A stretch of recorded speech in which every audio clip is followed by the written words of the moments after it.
Olá, eu sou o Ricardo e esse é mais um vídeo do Funds Explorer, Fundos Imobiliários na Prática. No vídeo de hoje, vamos fazer uma pequena série falando sobre o evento Fórum GRI de Fundos Imobiliários, que aconteceu em 3 de dezembro de 2018 em São Paulo.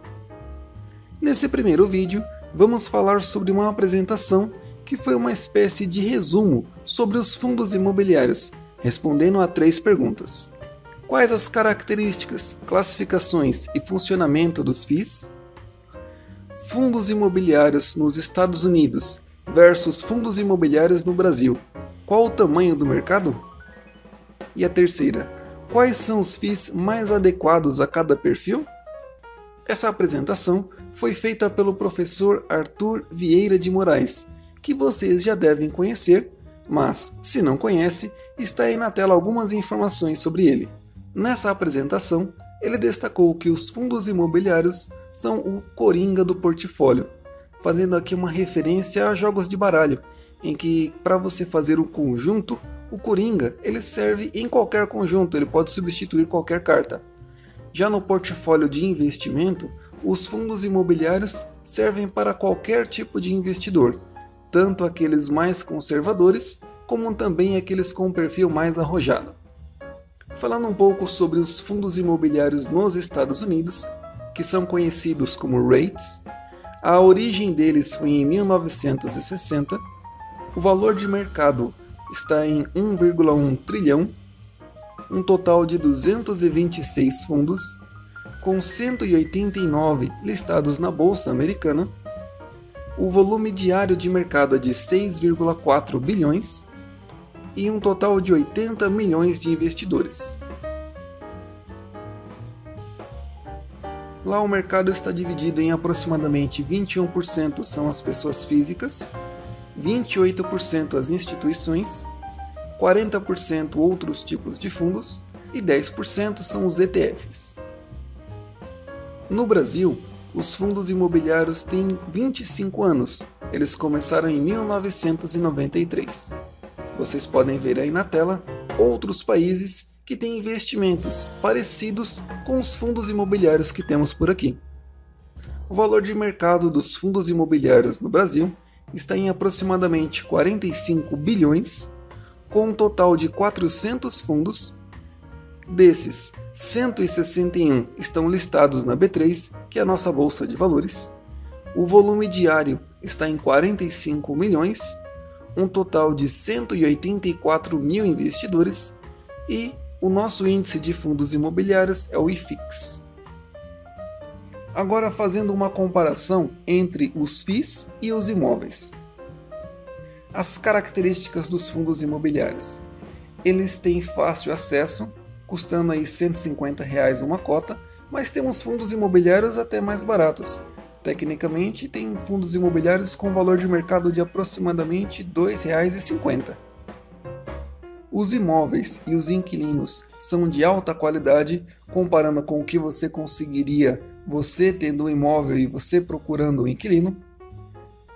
A diversificação também é interessante, já que você pode, com um valor não tão alto, comprar shoppings, imóveis para alocação de escritórios, faculdades, hospitais, galpões logísticos e assim por diante.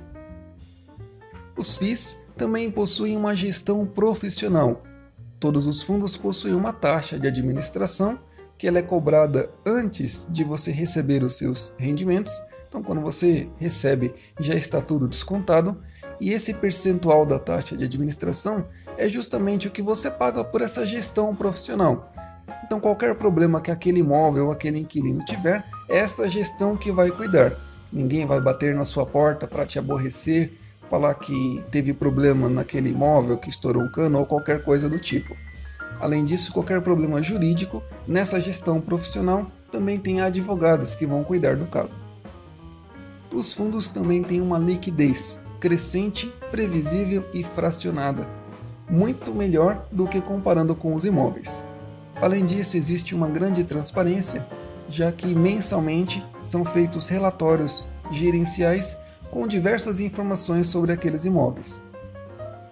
Também qualquer grande alteração são comunicadas geralmente no mesmo dia através de fatos relevantes divulgados a todo o mercado. Na apresentação também foi destacado que os FIIs possuem uma precificação justa e transparente. Qualquer alteração no mercado, seja uma entrada ou saída de inquilino, automaticamente vai afetar o valor da cota. Isso é o próprio mercado que precifica.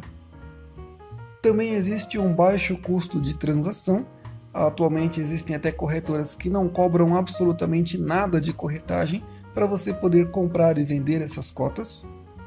Também existem relatórios de análise e carteiras recomendadas de outros investidores e analistas profissionais que vão lhe indicar quais fundos estão com um bom preço de entrada no mercado. E atualmente existe a isenção de imposto de renda sobre os rendimentos. Agora falando um pouco sobre os imóveis. O investimento inicial para comprar um imóvel é muito alto, ou você terá que fazer uma grande dívida. Isso vai obviamente acarretar juros pelo financiamento ou que você invista um grande capital. Os imóveis e os inquilinos também são inferiores comparados com os fundos imobiliários. Comparativamente com o mesmo valor de um imóvel, você consegue comprar diversas cotas de vários fundos imobiliários de diversos setores. Então a concentração daquele valor em um imóvel aumenta bastante o risco. Nos imóveis, você também terá que fazer a sua própria gestão ou pagar para alguma imobiliária fazer. Também possui baixa e imprevisível liquidez. O mercado é pouco transparente e não regulado. É um mercado desarbitrado, com altos custos de transação, poucas fontes de informação. Afinal, não é todo mês que você ou a imobiliária ou qualquer outra pessoa vai fazer um relatório sobre o seu imóvel com comentários, detalhes financeiros ou outras informações, assim como é feito nos fundos imobiliários. Também existe imposto de renda sobre os aluguéis, atualmente até 27,5%. Nos fundos imobiliários, falando ainda sobre a governança e a transparência, as decisões são compartilhadas. Então existe uma assembleia de cotistas que vai decidir se vende ou não vende o imóvel, se faz ou não faz aquela reforma e outras informações. Então, mesmo sendo um fundo com diversos investidores daquele mesmo imóvel, ninguém pode tomar a decisão sozinho.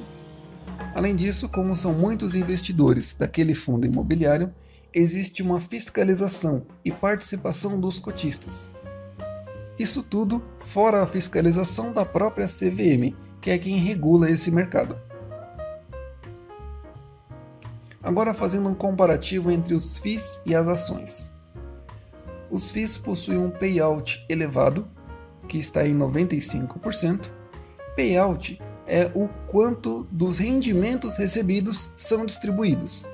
Então, a cada R$100 recebido, os fundos imobiliários têm que pagar aos cotistas no mínimo R$95. Agora, já nas ações, esse payout varia bastante. Algumas empresas pagam 10%, 25%. Então, nos fundos imobiliários, você vai ficar responsável pela reaplicação ou pode gastar esse valor como bem entender.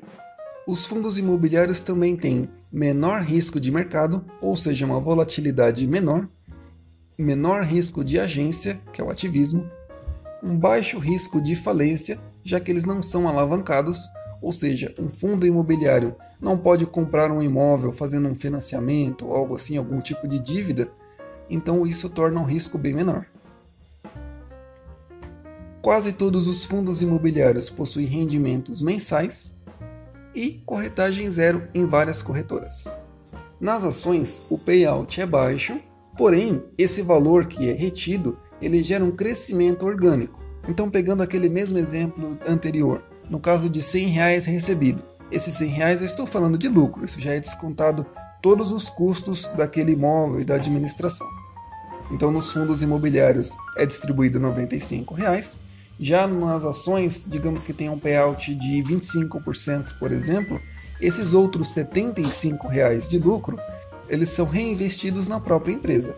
Nas ações, o risco de mercado é maior, Também possuem um maior risco de agência, que é o minoritário sem voz, maior risco de falência, já que muitas empresas têm uma alta alavancagem, e os dividendos não costumam ser mensais, pelo menos na maioria. Como ponto positivo, a liquidez é maior, ou seja, para quem tem muito dinheiro é mais fácil vender e comprar aquele ativo.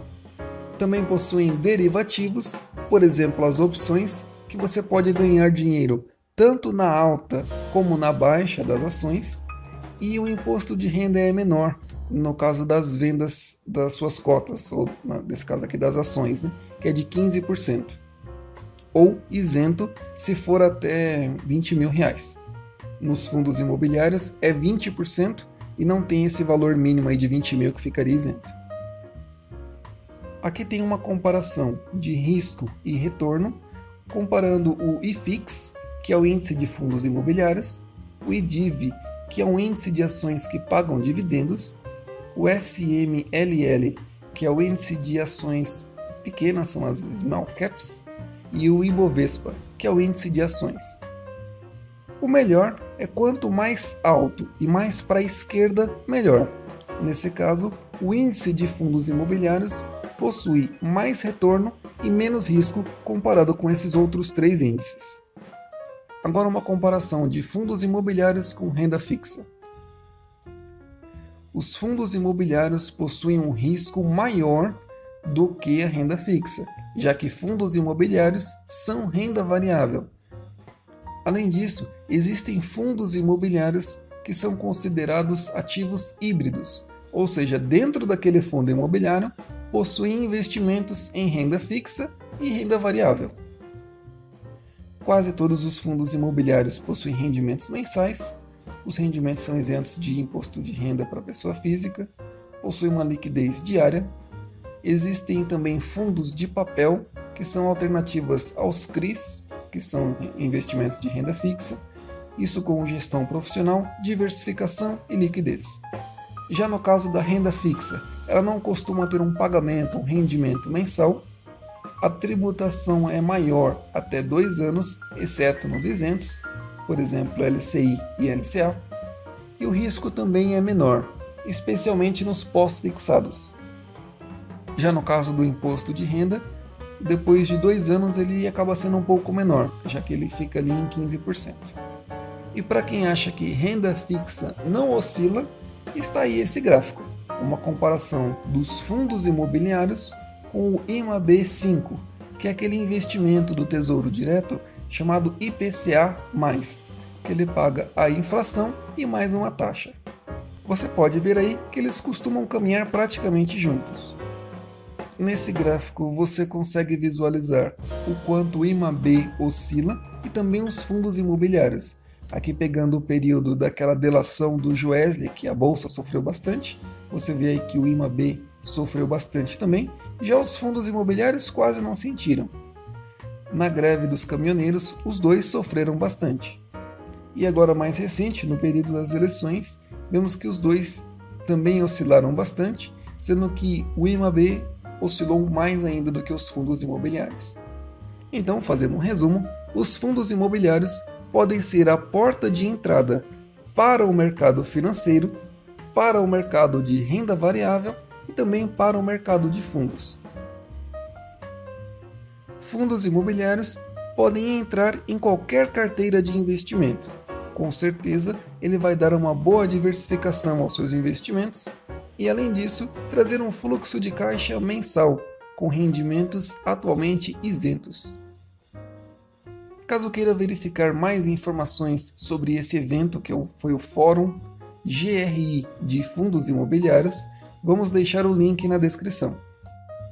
Para você aprender um pouco mais sobre os fundos imobiliários, é só se inscrever no nosso canal e acessar o site fundsexplorer.com.br.